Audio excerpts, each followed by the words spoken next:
LFM, l'invité de Julie Marty. Et si tout va bien, vous avez dû recevoir votre enveloppe de vote dans la boîte aux lettres. Oui, parce qu'on vote le dimanche 22 septembre sur 2 objets, dont l'initiative populaire, je cite, pour l'avenir de notre nature et de nos paysages. Gabriel Mulbar, bonjour. Bonjour. Vous êtes chef de campagne du Centre Vaud, le Centre Vaud qui est contre cette initiative. Vous jugez tout d'abord que cette initiative, elle risquerait d'entraver la transition énergétique. Pourquoi ? Mais oui, effectivement, déjà, je pense qu'il faut faire un petit état des lieux.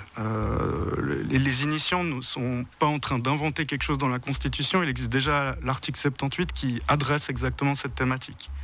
Eux, ils la modifient dans un sens, à mon avis, qui fait de cette modification un remède qui est pire que le mal. Et entre autres, vous me parlez de la transition énergétique, donc j'ai qu'à citer leur modification. Et le point B qui dit à ménager la nature, le paysage et le patrimoine bâti également en dehors des objets protégés. Il suffira tout simplement d'agiter ce point B à chaque fois qu'un nouveau projet qui irait dans le sens de la transition énergétique serait présenté. Pour le bloquer, donc on tuerait dans l'œuf notre transition énergétique et notre politique dans ce sens. Un des autres arguments que le Centre Vaud met en avant, c'est que cela mettrait en péril l'agriculture suisse. Pourquoi ? Ah oui, alors ça aussi également, parce que y a une approche, moi, que je trouve absolument détestable dans cette initiative populaire, c'est qu'elle stipule qu'elle veut renforcer également pour la biodiversité, les surfaces. Elle veut augmenter le nombre de surfaces. Et puis on se doute bien que c'est pas à la Riponne qu'on va pouvoir faire quelque chose, c'est plutôt dans les campagnes, et c'est les surfaces agricoles qui seront adressées. Il y a trois choses qui sont extrêmement délétères là-dedans. C'est que chaque mètre carré de surface agricole qu'on transformera en biodiversité, il faudra quand même nourrir les Suisses, et pour ça, il faudra importer cette nourriture qu'on ne produit plus chez nous. Donc déjà là, au niveau de notre empreinte sur la biodiversité, on ne change rien. Parce que si on en rajoute chez nous pour déshabiller les autres, ça ne sert à rien. Ensuite, il y a la deuxième chose, c'est la sécurité alimentaire, dans le sens où on n'a aucun contrôle sur les normes de production à l'étranger.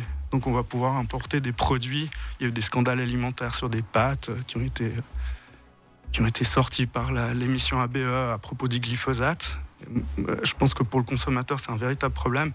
Et le dernier point, c'est qu'on va commencer à mettre la pression sur le marché de l'alimentation dans le monde. Donc chaque mètre carré de biodiversité qui est plus nourricier en Suisse, on va rentrer sur ce marché-là. Mais la Suisse a beaucoup d'argent. Nous, on va pouvoir se nourrir.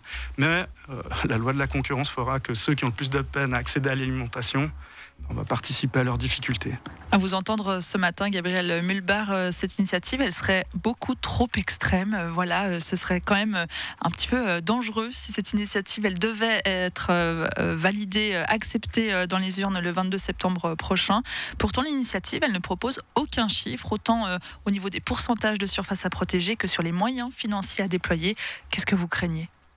Effectivement, alors il y a eu un débat qui a tenté d'être ouvert sur des chiffres. Moi, force est de constater, je suis du côté des initiants, ils ne stipulent pas. Mais je crois que je viens de développer les mécanismes. C'est-à-dire que les mètres carrés, de toute façon, il y en aurait une augmentation. Et en plus... Mais est-ce qu'il ne faut pas faire plus aujourd'hui pour protéger la nature ? Évidemment qu'il faut faire plus. Nous, on se range derrière les scientifiques qui nous disent qu'il y a une pénurie de biodiversité. Et ça, c'est évident. Là, je crois que le débat, il ne se situe pas là au niveau de notre contestation.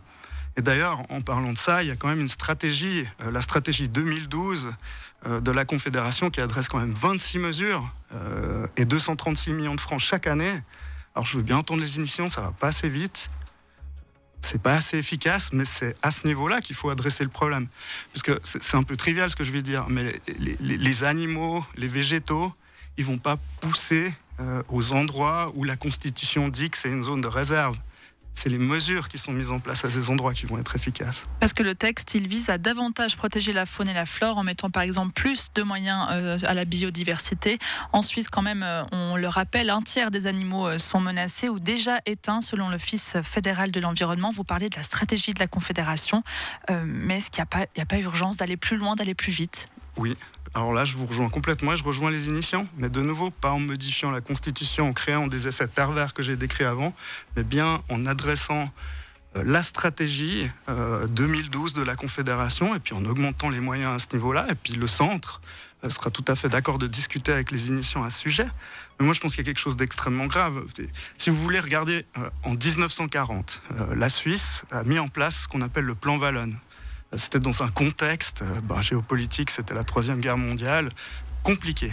1940, Deuxième Guerre mondiale. Ouais, exactement. Et c'était donc un contexte géopolitique compliqué, et puis notre autosuffisance alimentaire était de 50% à ce moment-là. Je vous le donne dans le mille. Aujourd'hui, on est à combien ? On est exactement à 50%. Donc aujourd'hui, quand je vois une initiative qui consiste à diminuer notre autosuffisance alimentaire, je pense qu'on se met en danger. Et je veux dire, une Suisse qui se développe en dévoyant ses besoins fondamentaux sur le marché globalisé est une Suisse qui se met en danger. Gabriel Mulbar, je l'ai dit, le texte il est très général, il n'y a pas de chiffres qui sont dans le texte, on ne va pas voter sur des chiffres le 22 septembre. La Confédération et les cantons doivent en faire plus pour protéger les paysages. Mais est-ce que ce n'est pas aussi une occasion pour le Parlement de mettre en place de nouvelles mesures concrètes pour agir ? Alors, les mesures Ils ont concrètes, carte blanche finalement. Moi, en tout cas, ce que je lis dans la modification, c'est que des surfaces et puis vraiment un contingent en termes de quantité, pas de qualité, doit être mis en place. Et puis c'est ça que je reproche. Mais après, les mesures supplémentaires qu'on doit mettre en place, c'est effectivement des biologistes qui vont sur le terrain avec des agriculteurs qui travaillent main dans la main et qui adressent les problèmes région par région. La biodiversité à Evelen, c'est pas les mêmes problématiques que la biodiversité à Grandson où j'habite, par exemple. Donc oui, il faut en faire plus, mais pas comme ça. Voilà, c'est pas en modifiant des constitutions, mais en mettant en place des mesures, en renforçant des mesures et des stratégies telles que la Confédération a mis en place. Et c'est là qu'on doit adresser, à mon sens, le problème. Dernière question, la question donc du financement. La Confédération, elle dépense environ 600 millions de francs par an pour la diversité des espèces. La plus grande partie de cet argent, elle est distribuée aux agriculteurs pour la surface de promotion de la biodiversité. Si le texte venait à être accepté, la Confédération, elle estime les coûts supplémentaires à 400 millions de plus par an. Est-ce que ça ne veut pas dire plus d'argent pour les agriculteurs ? Bon, alors moi déjà, je ne suis pas un immense spécialiste de la politique agricole, mais je sais que depuis 20 ans, les agriculteurs n'ont pas reçu plus d'argent. Et puis là, on parle d'un porte-monnaie. Alors, on peut augmenter d'un côté l'enveloppe pour la biodiversité, mais on va diminuer d'autant un peu partout ailleurs. On va raboter, et puis ça, nous, on n'a pas de garantie que les agriculteurs gagnent plus. Donc ces promesses-là, on nous les fait à chaque fois pour l'agriculture, elles ne sont jamais tenues en termes d'augmentation. Donc non, ça, j'y crois pas.